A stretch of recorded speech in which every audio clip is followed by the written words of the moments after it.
కూటమి ప్రభుత్వం ఏర్పడి 8 నెలల దగ్గరికి వస్తూ ఉంది. ఈ 8 నెలల్లో ప్రజలకు ఏమాత్రము మేలు చేయకుండా అవినీతి, అక్రమాలు, దౌర్జన్యాలు, అత్యాచారాలు, భూ కబ్జాలు ఇవన్నీ విపరీతంగా చేస్తూ మానవుడి యొక్క ధైర్యాన్ని పూర్తిగా లేకుండా చేస్తున్నారు. మధ్యతరగతి కుటుంబాలను కాకావికలం చేస్తున్నారు. ఈరోజు వాళ్ళు సాధించిన ప్రగతి ఏంది అని చెప్పుకోవడానికి వాళ్ళది ఏమి అని అడిగితే, దేశవ్యాప్తంగా 28 రాష్ట్రాలలో చంద్రబాబు నాయుడు గారే అత్యంత ధనవంతుడు.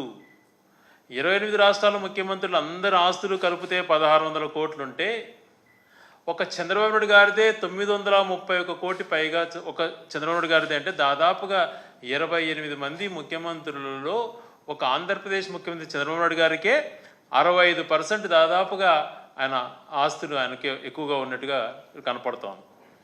ప్రజల జీవనశైలి ఇంప్రూవ్ కాలేదు. ఈయన యొక్క అత్యంత ధనవంతుడిగా ఈయన పేరు పొందాడు. అపార్ట్ ఆఫ్ ఆయన కుటుంబ సభ్యులుగా కేవలం చంద్రబాబు నాయుడు గారి వాళ్ళ ఇంటికి సంబంధించినటువంటి ఆస్తులే ఇన్నిగా ఉన్నాయనంటే మొత్తం ఆస్తుల విలువ ఎంత ఉంటుందో ఎవరికి తెలియనటువంటి పరిస్థితి. ఆయన ఒక్కడే ధనవంతుడిగా ఉన్నాడు, కానీ రాష్ట్రానికి కానీ ప్రజలకు కానీ ఆయన ఏమాత్రం మేలు చేయలేదన్నది ఇక్కడ స్పష్టంగా కనిపిస్తూ ఉంది. ముఖ్యంగా 8 నెలల్లో దాదాపుగా 16,000 కోట్ల పైగా విద్యుత్ ఛార్జీలు పెంచడం అయితేనేమి, అనేక రంగాలలో ఈరోజు సంక్రాంతి పండగ వస్తూ ఉంది. కానుకలు ఇచ్చేటట్టు పోనిచ్చి ఈయన ఎన్నికల్లో చెప్పాడు కానుకలు ఇస్తాను అవి ఇవ్వకపోగా వాళ్ళ యొక్క సొమ్ముతోనే కొనుక్కోవడానికి కూడా ఆర్థిక పరిస్థితుల్లో ఇబ్బందిగా ఉన్నాయి. నిత్యావసర సరుకు ధరలు ఆకాశాన్ని అంటినాయి. పప్పు ధాన్యాలు కొనుక్కునే పరిస్థితి లేదు, మంచి నూనె కొనుక్కునేటువంటి పరిస్థితి లేదు, పండగ ఆనందంగా జరుపుకునే పరిస్థితి లేకుండా చేస్తున్నాడు సామాన్య మానవుల్లో. ఇదే ఆయన గొప్పతనం. మాట్లాడితే విజనరీ అంటాడు. విజనరీ అని చెప్పుకోవడమే కానీ ఆయన విజనరీ ఏమాత్రము కాదు అన్నటువంటిది మేము అనేక సార్లు చెప్పాం. ఆయన యొక్క పరిపాలనలో ఎప్పుడు కూడా అప్పులు పెరుగుతున్నాయి కానీ ఆస్తులు ఎప్పుడు పెరిగేటివి కాదు. రాష్ట్రానికి శ్రేయస్కరంగా ఎప్పుడు ఆయన పరిపాలన సాగలేదు. ఏ విషయంలో, రైతుల విషయంలో కానీ ఉద్యోగాల విషయంలో కానీ ఏ విషయంలో కూడా ఆయన గతంలో ఎప్పుడు మేలు చేయలేదన్నటువంటిది గణాంకాలతో సహా కూడా చూపించడం జరిగింది. తలసరి ఆదాయం దగ్గర నుంచి, జిఎస్టీ దగ్గర నుంచి ఆయన హయాంలో ఏ రకంగా రాష్ట్రాన్ని అస్తవ్యస్తం చేశాడో అనేక సార్లు కూడా వివరించడం జరిగింది. నిత్యావసర సరుకులు ఇంతగా పెరుగుతుంటే ఒక బాధ్యతగా కనీసం పండుగలు వస్తున్నాయి, ప్రజలు ఇలా ఇబ్బంది పడుతున్నారు, ఆ నిత్యావసర సరుకులు కట్టడి దానికి ఏమన్నా ప్లాన్ చేద్దాం అన్నట్టు ఆలోచన ఏమాత్రము చేయటం లేదు. ఈయన ప్రజలకు సరిగా మేలు చేయకపోవటం వలన స్పష్టంగా మనకు కనపడుతోంది.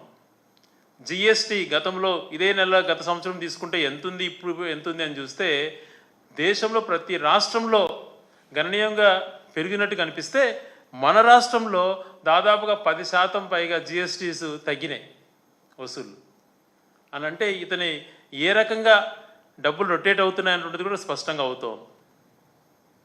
ఏ ఒక్క సెక్టర్ని కూడా వ్యాపారస్తులు డల్గానే ఉన్నారు. రియల్ ఎస్టేట్ లేకుండా చేసావు. మళ్ళీ పుండు మీద కారంలాగా రిజిస్ట్రేషన్ వాల్యూలు భూములు విపరీతంగా పెంచి ఇంకా వాళ్ళని అడ్డి విరుస్తున్నావు.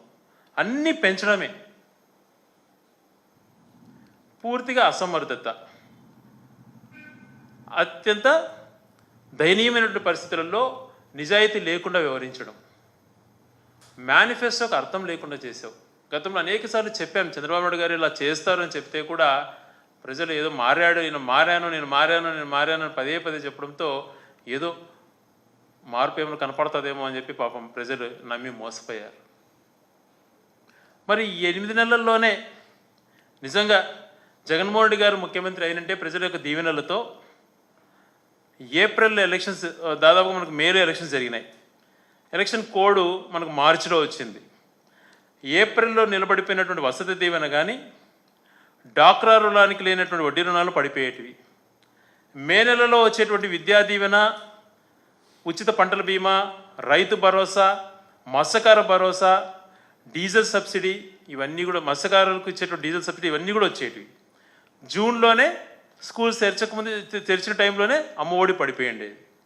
జూలైలో విద్యా కానుక, వాహనమిత్ర, కాపు నేస్తం, చిరు వ్యాపారులకు జగనన్న తోడు వచ్చేటివి.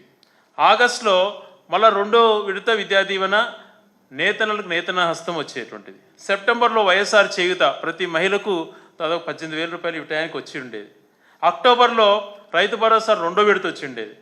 నవంబర్లో మళ్ళీ విద్యా దీవెన రైతులకు 0 వడ్డీకి సంబంధించినటువంటిది జమ అయ్యిండేది. డిసెంబర్కి అయితే ఈబీసీ నేస్తం, లా నేస్తం అనేటువంటివి అన్నీ కూడా పడిపోయినవి. జనవరి విడతలో మళ్ళీ జగనన్న తోడు, రైతు భరోసా ఇవన్నీ పడేటుండేటివి. ఈ 8 నెలల్లో ఇవన్నీ ఏమీ లేకుండా చేశారు. ఈ అమ్మఒడి, చేయూత, ఆసరా, విద్యా దీవెన ఇవన్నీ తీసుకుని ఉంటే ఎంత డబ్బులు ప్రజలకు రావాల్సింది. ఇవన్నీ ఏమి ఇవ్వలేదు. ఈ 7 నెలల్లోనే మళ్ళా దాదాపుగా 1,20,000 కోట్లు అప్పు చేశాడు. అంతకుముందేమో 14 లక్షల కోట్లు ఈ ప్రభుత్వం అప్పు చేసిందని చెప్పి ఆయన పదే పదే అబద్ధాలు చెప్పేటువంటి వ్యక్తి. మరి తీరా చూస్తే వాళ్ళు ఇచ్చిన డాక్యుమెంట్లో కూడా ఎంత అప్పు ఉందని తేల్చడం జరిగింది. అన్నీ కలిపితే, కార్పొరేట్ అన్నీ కలిపితే కూడా 7 లక్షల కోట్లు లేదు. అందులో 3 లక్షల కోట్ల పైగా గత ప్రభుత్వంలోనే చేసినటువంటి అప్పులవి. అలా సత్యదూరమైనటువంటి మాటలు మాట్లాడి అసత్యమైనటువంటి మాటలు మాట్లాడి పబ్లిసిటీ చేసుకున్నారు. మరి మీరేనా చేస్తున్నారా మేలు?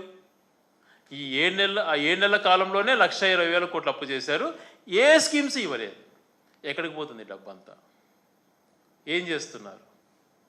ఒక పక్కన ప్రజలు జీవనశైలి చాలా కష్టంగా తీరంగా మారిపోయింది. పిల్లల భవిష్యత్తు చదువుకు విద్యాదీవెన పడకపాయి, బడికి పంపించే తల్లులకు అమ్మఒడి పడకపాయి, మహిళలకు ఆదుకునేటువంటి చేయూత, ఆసరా లాంటివి ఏమీ లేకపోతేవి, రైతులకు ఏమీ ఇవ్వలేకపోతేవి. ఇవన్నిటికీ మించి విద్యార్థులను నాశనం చేశావు. మేము వచ్చినటువంటి 3 నెలల్లోనే నోటిఫికేషన్స్ ఇచ్చి అత్యంత పారదర్శకంగా ఎవరు ఏలెత్తి చూపించిన విధంగా 1,30,000 ఉద్యోగాలు ఒకటేసారి ఫిలప్ చేసాం. ఆన్ టాప్ ఆఫ్ ఇట్ మిగతా అవుట్ సోర్సింగ్ ఇవన్నీ కాకుండా 16,000 ఉద్యోగాలకు మొదటి సంతకం డిఎస్సి అంటివి. అందులో 10,000 ఉద్యోగాలు గత ప్రభుత్వంలో మేము ఇచ్చినటివి. 16,000 ఉద్యోగాలు ఇస్తానని మొదటి సంతకం పెడితే ఆ మొదటి సంతకానికే దిక్కు లేకుండా పోయి. నిరుద్యోగ భృతి 3,000 ఇస్తానంటివి డిగ్రీలు చదివిన వాళ్ళందరికీ ఏమైపోయాయి? వాళ్ళందరికీ ఎంత డబ్బులు బాకీ పడ్డావు? నిరుద్యోగ భృతి ఇవ్వకపోతేవి, ఉద్యోగాలు ఇవ్వకపోతేవి. మరి 16,000 మొదటి సంతకం అని చెప్పి డిఎస్సిలోనే ఏ ఉద్యోగాలు ఇవ్వకపోతేవి. మరి ఈ ప్రభుత్వంపై నిందలేస్తావు, ఉన్న ఉద్యోగాలను పీకేస్తున్నావు. మంచో చెడు 2.5 లక్షల మంది, అందులో దాదాపుగా 1.5 లక్ష దాకా మహిళలు, ఆన్ టాప్ ఆఫ్ ఇట్ పేదవారు, బడుగు బలహీన వర్గాలకు సంబంధించినటువంటి అనేక మంది నెలకు 5,000 చొప్పున వచ్చి 10,000 మార్చిలో ఉగాదికి ప్రోత్సాహం కింద ప్రతి ఒక్క వ్యక్తికి సంవత్సరానికి 70,000 రూపాయలు వస్తూ ఉండే. ఆ 2.5 లక్షల మందికి గొంతు కోస్తేవి ఇస్తానని చెప్పి వాళ్ళను మోసం చేస్తేవి. స్కూళ్ళల్లో పనిచేసేటువంటి ఆయాలు, వంట మనుషులు కూడా పీకేసేటువంటి పరిస్థితి. వాళ్ళను కూడా ఇది చేస్తున్నాం. ఎంతసేపు తీసేయడమే కానీ ఇంక్లూడ్ చేసేది ఏమీ లేకుండా పోయింది. ఇన్ని రకాల మోసం చేయాలి నా ప్రజల్ని.